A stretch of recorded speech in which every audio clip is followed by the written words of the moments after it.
Adventures in Colorectal Cancer, 2026, May 3rd. So, how did a guy who rarely goes to a doctor unless I'm like really sick, like you got to drag me there, and really has a distrust for BC cancer, wind up um, getting screened by BC Cancer?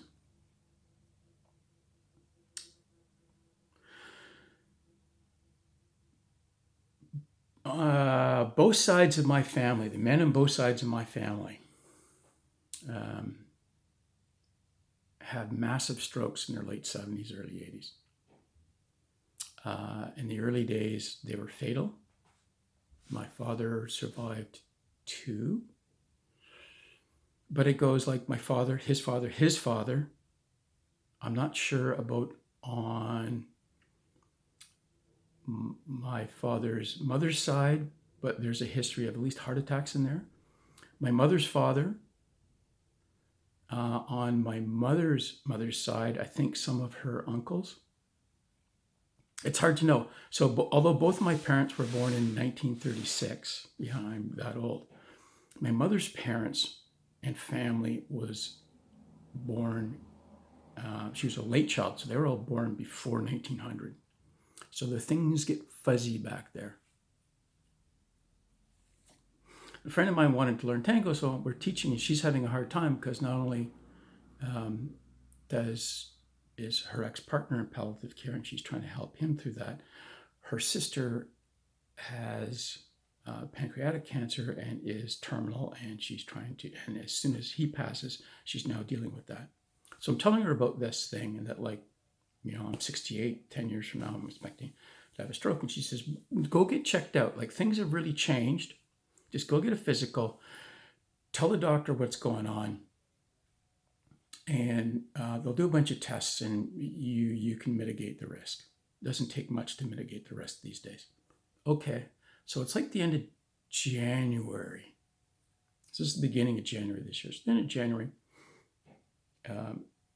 I start looking for, I try to go back to the clinic I was using in the end of 2025, but it's closed. So I have to find a new one. By the time I do that,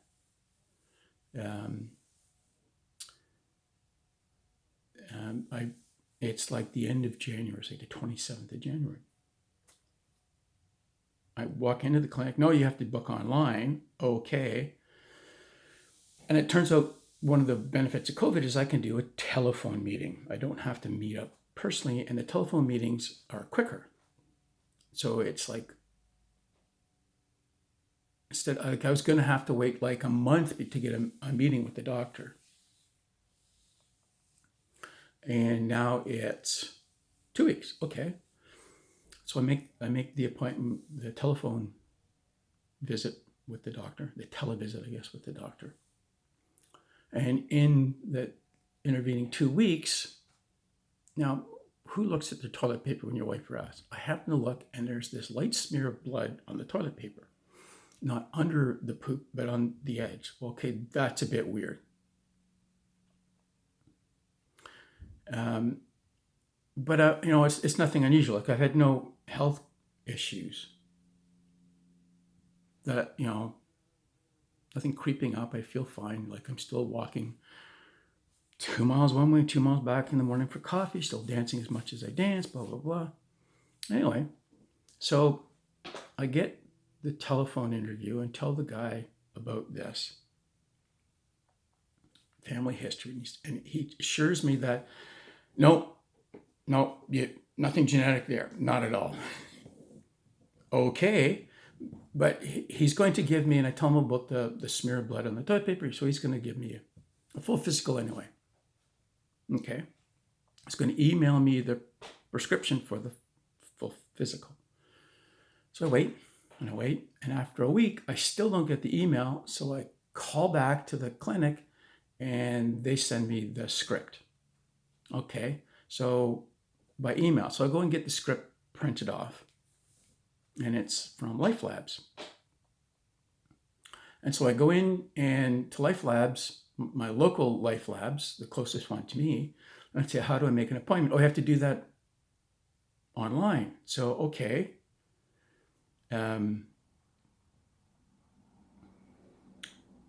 I go online and I can't remember. It's the put in my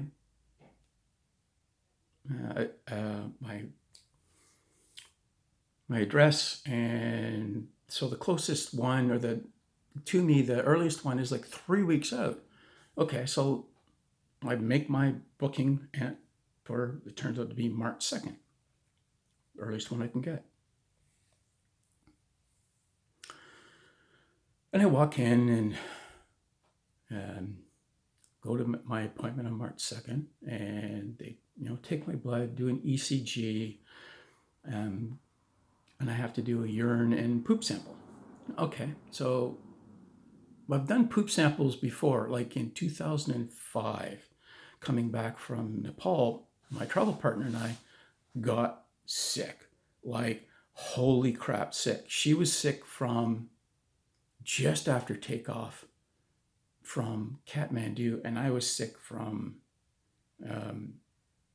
Paris on to Montreal. And like we're talking about, she just spent all her time in the bathroom. At that point, we were flying Emirates, and they were wonderful about it. There was hardly anybody on the airplane. When she wasn't in the bathroom, they let us put the armrests up, and she could lie down, in the middle seats, but it was coming out in both ends in torrents. We were actually doing a pinch of fist in a liter. So a pinch of salt, a fist of brown sugar in a liter of water, just to stay hydrated, because it was getting to be that dangerous. So where was this going? So like, I've done poop samples before. So yeah, I'm thinking, yeah, whatever. Make sure that nothing's crazy is going on. So that's the second. I can't provide the urine sample right there. So I take March 2nd, I take the stuff home, do the urine and the poop sample. And the next morning at 8:30, March 3rd, these dates are going to start to matter shortly. I return to Life Labs with the samples. Yahoo. The 5th of March, Thursday, I get a call from Fraser Health going that BC Cancer wants me to come in for a colonoscopy for colorectal cancer because I tested positive on the FIT test. I'm going, the hell? Where did this come from? So I start looking up what a FIT test is, and BC Cancer says that only 5 to 15% of people have a abnormal FIT test, and only 5% of them ever have, there's many reasons only 5% have cancer. I'm like, well, okay, hold on. I'm an engineer, so like I'm a numbers guy. So you're saying that 0.2 to 0.5% or 0.2 to 0.6% of people have any sort of colorectal cancer. Okay, those are pretty decent odds. And this could be anything. Like, well, a bunch of questions. Number one, why aren't I looking at other things first, like hemorrhoids? Do I even have hemorrhoids? And why, if it's a positive or negative test, why is it 10% plus or minus 50% for abnormal FIT test? Like, how does that work? It's either you're negative or you're abnormal. Like, you're negative or you're not negative. Like, it's just one or the other. So how can you be 10% plus or minus 50%? Like, what the hell is going on? Then on the Sunday, I get an email from the medical clinic of the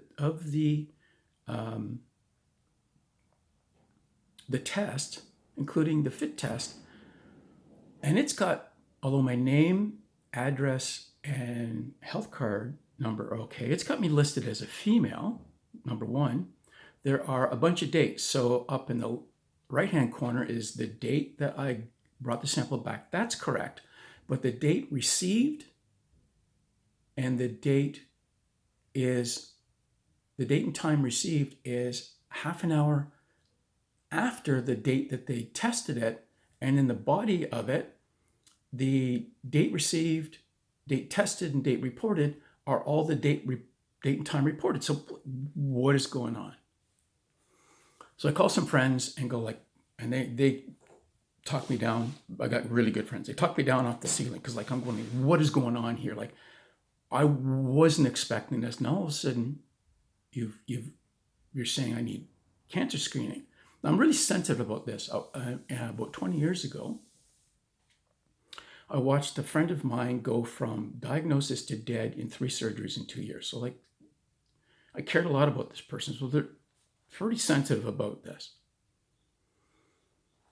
So, and then Monday, so what are we up to now? The 10th of March? 11th of March? 11th of March. I get a letter from BC Cancer saying that my FIT test was abnormal and please make the appointment. Okay, so the engineer brain kicks in. And okay, let's just go figure this out.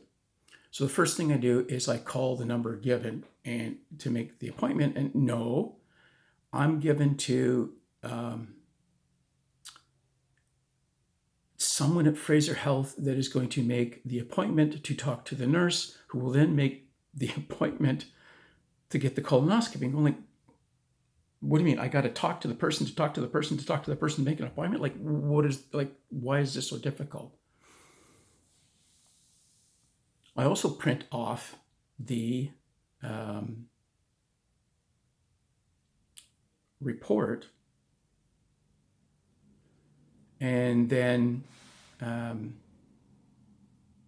go down to Life Labs and walk in and politely say, okay, look, I got some questions about my FIT test report. Can I talk to your supervisor? And I'm informed they don't have a supervisor. Can I help you? I'm going, I'm thinking, what do you mean you don't have a supervisor? Like you're just doing whatever you want here? And I said, I open it up and say, okay, like I am not, nor have I ever been, female. Oh, well, that's okay, sir. We'll correct that. We'll hold it. Like, whose is this? Like, well, your name's right. Yes. Your address is right. Yes. Your health card number is yes. Well, then this is yours. I will correct that for you. I'm thinking like, what do you mean? You've published a medical test that's screening me for colorectal cancer, and you're sitting at the front desk saying that, oh, I'm going to change your report? Are you kidding me? So they give me the number of someone to talk to at Life Labs. And then I go home and I call back let's call it the administrative assistant who's going at Fraser Health, who's going to tell me to talk to the nurse.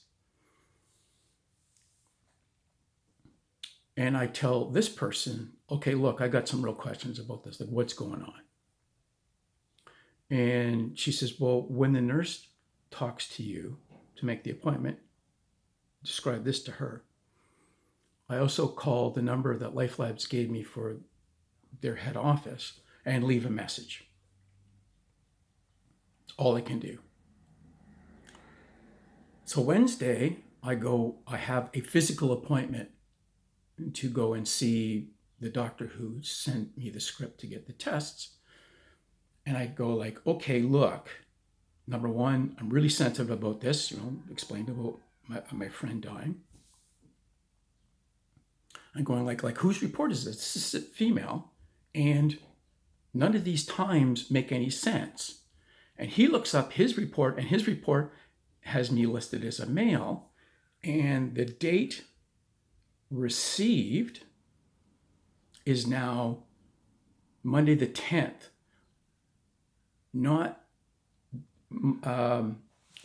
Wednesday the 4th, like on my report. I'm going like, look, I have no idea what's going on. I want another FIT test. Nope, and he refuses. I'm going like, what the hell is your problem? Like, this is, you write me a script, I walk in, I dip a stick, send it back 3 days later, and we know, right? I'll go to a different lab. So, yeah, I'm choked. He just flat out refuses. He looks at the rest of the report and says, yeah, you're fine. Like, all of the rest of the blood tests, I'm right in the middle. I'm fine. Don't have the ECG. He has the ECG, and it's just like, yeah, no, there's nothing here. Okay, now I'm wondering about the doctor, because like, you won't give me a fit test, but you're saying the rest of this stuff is okay. Like, what?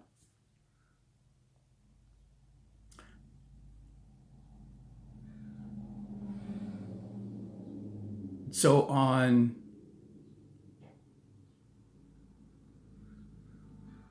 bet you no, that was the Wednesday, 13th. So on the 14th, I just start looking for another clinic and make it an appointment. I get an appointment for Monday the 16th.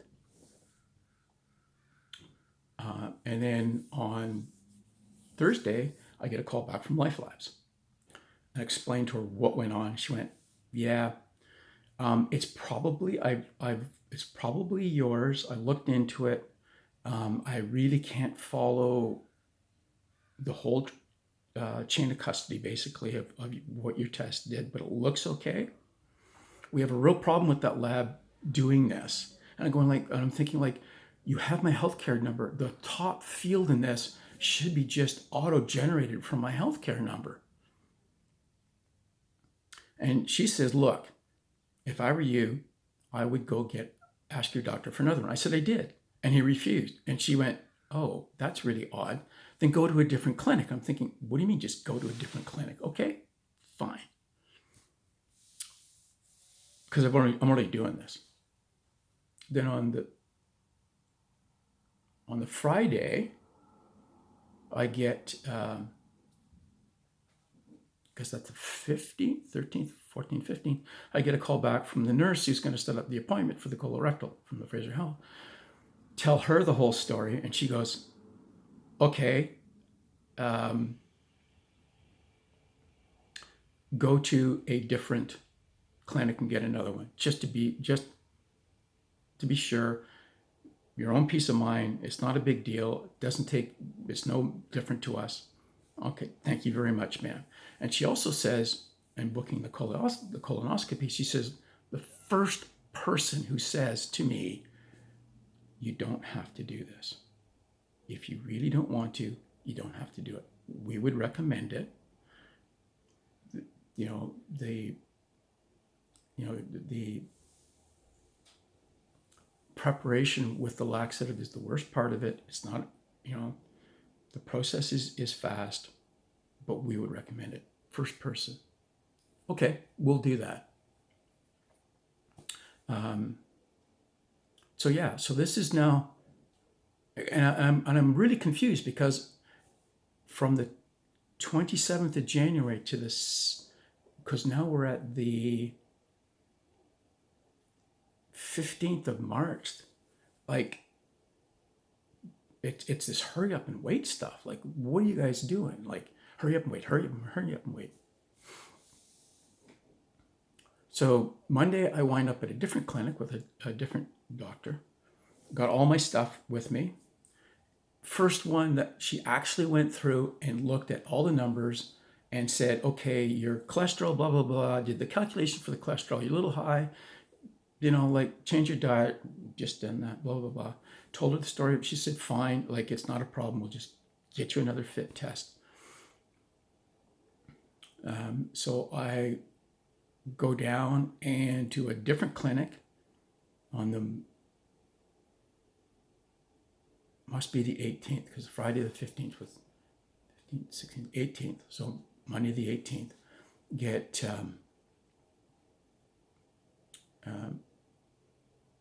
so on the first test, I really wasn't all that diligent in how I took it. So in a test like this, there's 3 outcomes, right? Negative, clearly positive, or indeterminate. And because I really wasn't all that diligent, because I wasn't, whatever, I was a little cavalier with it, I really didn't feel like I gave him a good sample. So maybe it was just indeterminate, wishful thinking. So like, let's just do it properly. So on the 18th, go to the clinic, go to a different doctor. She gives me the script. I go down, get a new, from a different clinic, get a new fit test kit, go home that night, do a decent sample the next day, bright and early in the morning, give them the fit test back, and so within 3 days, yes, this one is, everything matches, right? Everything on the report matches.